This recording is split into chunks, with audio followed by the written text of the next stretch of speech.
For our second week's set of readings and discussion, we have four authors on tap. We have Abigail Adams, Judith Sargent Murray, Phyllis Wheatley, and Sarah Kimball Knight. And I'm going to do these in two different videos again. And just again, what I'm doing here is just offering sort of a commentary, running commentary on what I think are the most interesting features, aspects, issues or concerns about the texts. And one of the things I want to start off with is the idea, it's kind of a myth that there were no voices championing the marginalized in the 18th century. That's absolutely untrue. You'll see that obviously from these selections, the first three anyway. The idea that women's rights, the women's rights movement was something that started in the 19th century is absolutely incorrect. There have always been women in the Western world who championed the cause of women's rights and women's equality, opportunities, and it's simply that in many cases they simply didn't find their way into print.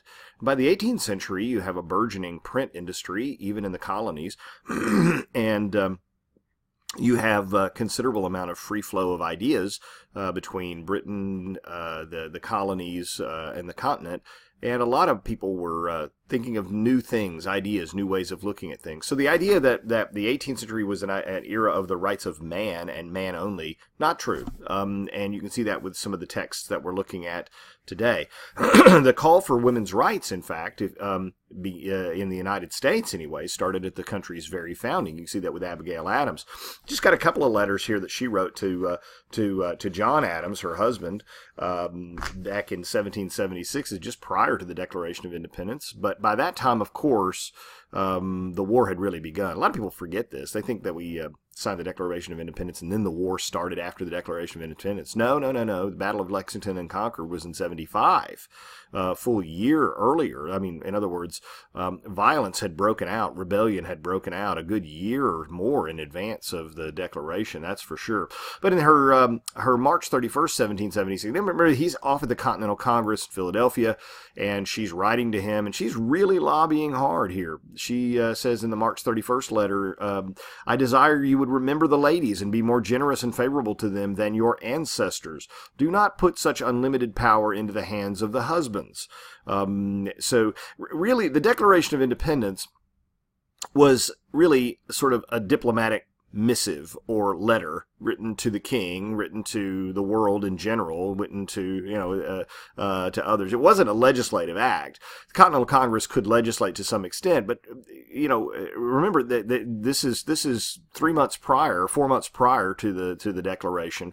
But Abigail Adams knows where this is headed. This is headed not just as a break from the British diplomatically or politically. This is headed towards the founding of a new republic. She already knows that, and everybody kind of knew that was what was going on. Nobody knew what form that would take, but she's already lobbying and saying, "Look, we're going to be declaring independence here. That's what this is all heading towards, and we can see the writing on the wall. When that happens, it's going to be a republic, and under a republic, you have to have rule by law. Let's make sure that the laws that are written protect the rights of women as well as men."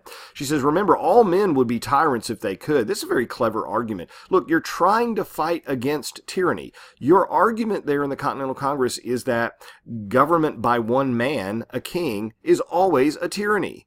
So why would we want to simply say that a group of men, one gender, that's going to be tyranny as well? If you're fighting against tyranny, listen to the voices of women, and hers was not the only one, by the way.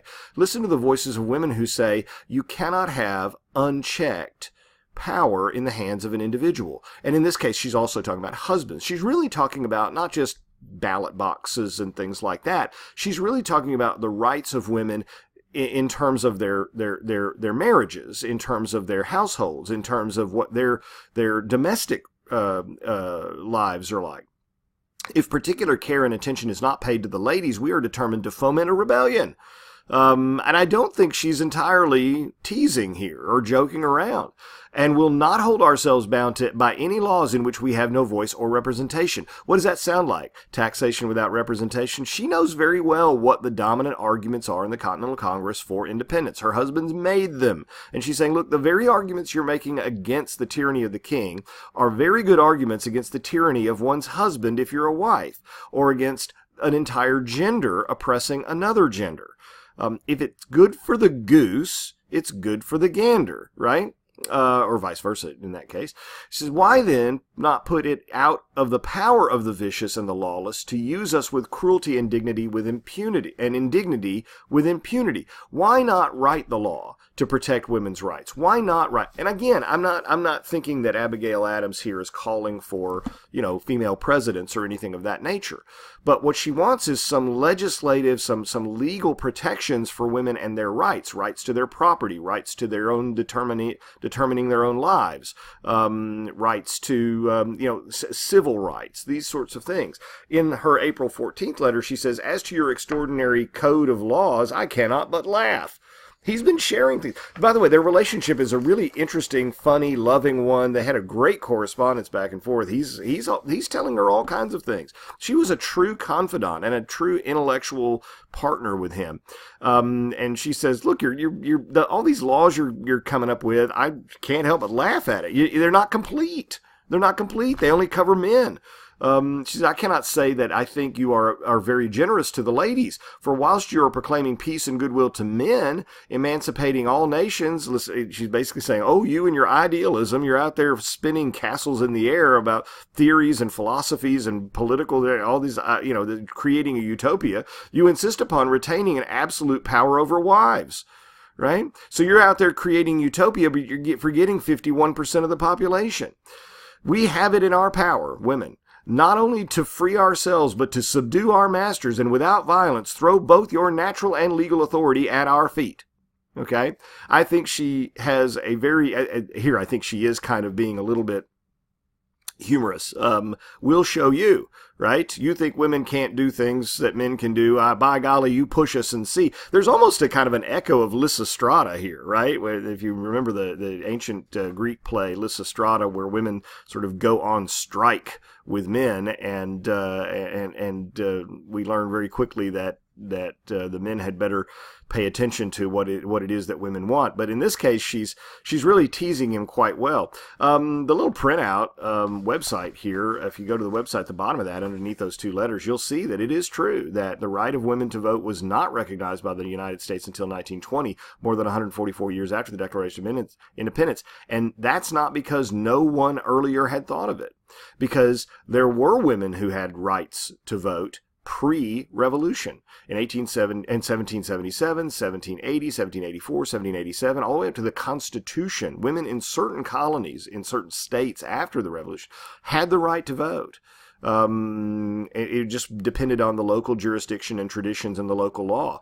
But with the U.S. Constitution, and the ensuing creation of the United States as a republic, voting was something that was up to men. By the way, voting in Wyoming actually was the first state to approve women to vote after the establishment of the Constitution, because the Constitution, even when it was drafted and adopted in 1789, was left that to the states. It's the states, though, that decided that only men could vote. Wyoming decided to extend suffrage to women much earlier. I can't remember what year it was, much earlier than 1920. And one of the reasons was because there was a shortage of women in Wyoming. And so they said, well, we'll give women more rights, and maybe we'll attract more women to come out there. I don't know if it worked, but at least they could say they were the first, right? Moving on here to Judith Sargent Murray, somebody that a lot of people don't know anything in the world about. They really don't know much about her. Your head note here, if you can read it, I'm sorry about the quality of the text here, does say that, and it's rightly so, yay America, 2 years before Wollstonecraft's Vindication of the Rights of Woman, she was writing on the equality of the sexes. This was not something that was just isolated to Mary Wollstonecraft or to like one or two people. This was a conversation that was going on both sides of the Atlantic, on the continent, in the UK, that was it was an era of the Enlightenment, progressive ideas, social and political upheaval and change, revolution on two continents, and so what she argues in this piece, which is very interesting, it's mostly focused on women's education, young women's education, particularly how we're raising our daughters, and she says self-estimation Self-estimation, we might say self-esteem, but it doesn't quite capture the sense of exactly what she's saying. Self-estimation, one's view of oneself. Having a high regard for and respect for oneself. I guess that's self-esteem to some extent, but we like to use the word self-esteem in some sort of pop psychology sense, and that's not what she means. May yield, self-estimation may yield the embowered shade, may stimulate to most exalted deeds, direct the soul where blooming honor leads, may give her there to act a noble part. Self-estimation will debasement shun. When you have a view of yourself as being equal, as being worthy, as being worthwhile, as someone who is worth being educated, then you will not tolerate people who put you down. You will not tolerate indignity. You won't countenance that at all. To reverence self, a bard long since directed, and on each moral truth he well reflected. You ne'er taught to reverence self or to aspire. When girls are not taught to reverence themselves or to aspire to higher things, our bosoms never caught ambition's fire, and indolence of virtue still prevailed, nor the sweet gale of praise was e'er inhaled. She goes on in the prose that follows to say, ambition is a noble principle. In women, she means, right? Ambition. Now, most of the people at the time would say, well, yes, you're right. Ambition, women should have ambition. They should have ambition to marry well, right? But what she means is ambition in terms of education, in terms of culture, right? Becoming a cultured individual, trying to make oneself better. And she's arguing against mostly the upper class argument. It was always accepted that lower class, working class, servant class people, they had no ambition, right? They were born to a certain working class, and they were always going to be that. She's really probably mostly talking about a fairly upper class, upper middle class at the very lowest, group of women, class of women, I should say, who are sort of trained to, play music and sing and dance and crochet, and that's about it, and learn French or whatever, and that's about it. And not to do anything such as start their own business or engage in the scientific pursuits or philosophical pursuits at all.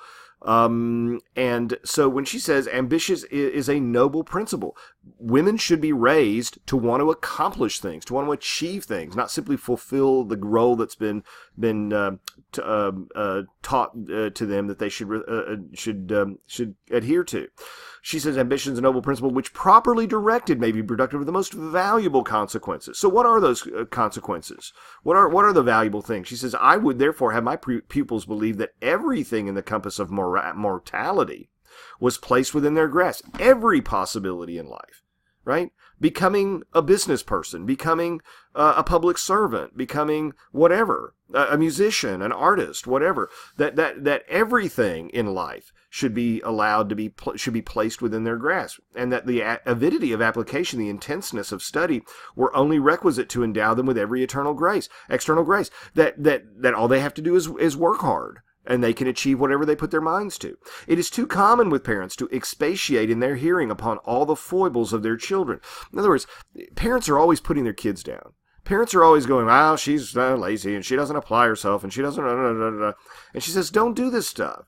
This they do, lest they should, were they to commend, swell their little hearts to pride. I don't want to brag about my kid because they'll get the big head, right? They'll get big-headed, swollen heads, etc. But she says, if you do that, if you keep putting them down and they don't have a higher sense of self-estimation or self-worth, then the first person that comes along that flatters them, the first dude that comes along and calls them pretty, they totally fall for him because they've never been told that they were worth anything, right? So this is a pretty insightful psychological sketch she's providing of young women, if you ask me. The care of a beautiful female. They assiduously guard every avenue. They arrest the stream of due admiration. What is the consequence? What's the consequence of making sure that their daughters aren't told that they're pretty, that they're smart, that they're capable? She grows up and, of course, mixes with those who are less interested. Strangers will be sincere. She encounters the tongue of the flatterer. He will exaggerate. She finds herself possessed of accomplishments which have been studiously concealed from her. She will soon fall a sacrifice to some worthless character. She says, your glass would inform you that you're pretty, right? I mean, any girl who's pretty knows she's pretty. Why are you telling her she's not? Why are you telling her that she's not capable of other things beside that, right? But it must be your part, my sweet girl, to render yourself worthy respect from higher motives. You must learn to reverence yourself. That is, your intellectual existence. You must join my efforts in endeavoring to adorn your mind. Not just your body, not just your face. Adorn your mind, okay? For it is from the proper furnishing of that you will become indeed a valuable person. You're not going to, because your beauty will fade. Adorn your mind. That's an internal beauty. That's an internal sense of accomplishment, achievement, and self-worth that you'll have the rest of your life. We don't praise girls enough or for intelligence, is what she's arguing. We don't praise them enough, and we don't praise them for the right things. And as a result, flatterers turn their heads and they grow up with the idea that they possess few or no personal attractions and that her mental abilities are of an inferior kind. And this is really sad. The last lines from her second poem there on the equality of the sexes. Meantime, we emulate their manly fires, though erudition all their thoughts inspires. Yet nature with equality imparts, and noble passions swell even female hearts.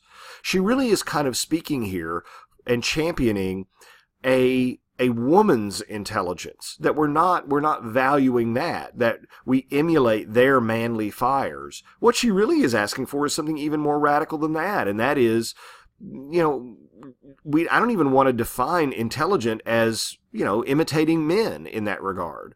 That women have a sort of intelligence of their own that they ought to cultivate. Yet nature with equality imparts, and noble passions swell even female hearts.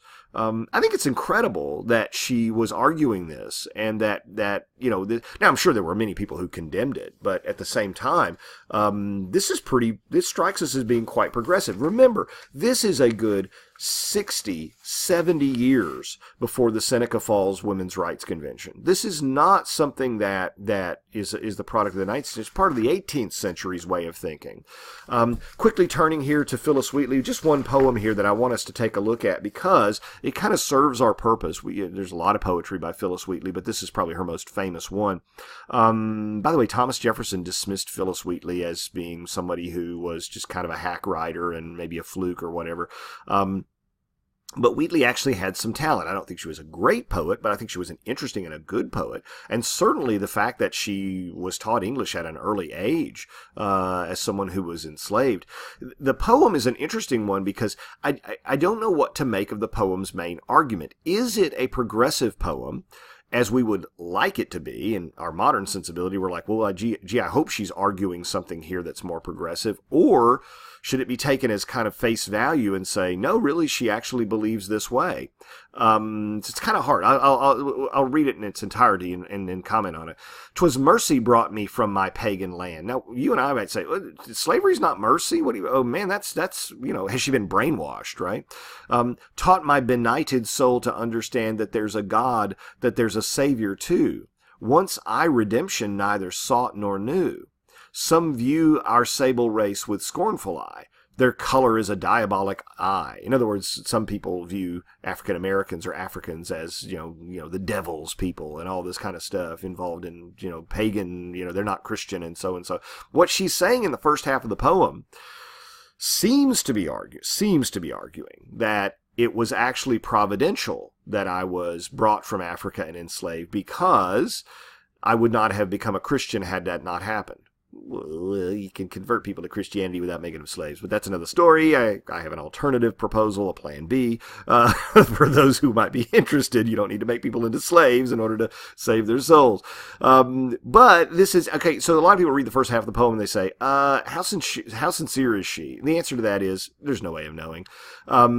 Maybe she believes that. Maybe she believes this was providence. God rescued me out of a pagan land, and I'm enslaved here, but the most important thing is my salvation, etc. I mean, maybe, I don't know.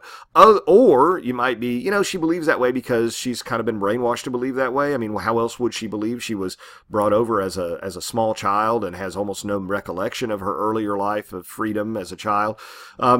But it's the second half of the poem that's so interesting, because I think this is a real argument here. Put this up against Anne Bradstreet, for example. Very interesting. Marginalized voice, making itself heard, making people think in a way that is a little bit on the dangerous side, but it's careful, right? This reminds the white readers, be careful how you treat people who are different from you, because there's another life and you're going to be accountable for how you treat people in the next life, right? If you've ever read the Bible that you keep preaching to people, folks, in the pulpit, there's something about the last shall be first and the first shall be last, right?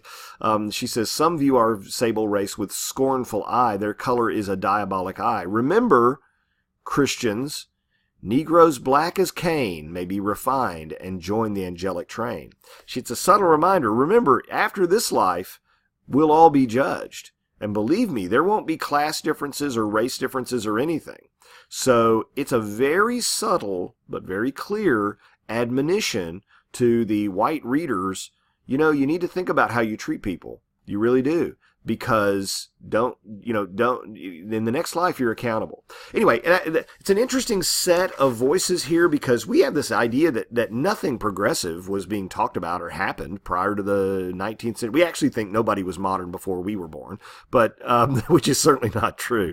But these conversations were beginning in the 18th century in this country, for sure, if not earlier. Certainly the 18th century brought about it. When you talk about the rights of man or people, and that whole Enlightenment era where people were talking about social contract and individual rights and these kinds of things, it's natural to think, well, who does that extend to? You could argue that that was the conversation that began the country. Who should enjoy the blessings of liberty? What does that mean? What does equality mean? What does opportunity mean? That those questions defined our country from the beginning, and are still what are the main questions that we always struggle with every election day. Every election day we meet up. It's what the country's main topic is. Who has rights, and what are those rights? So our next slide, we're going to talk about Sarah Kimball Knight.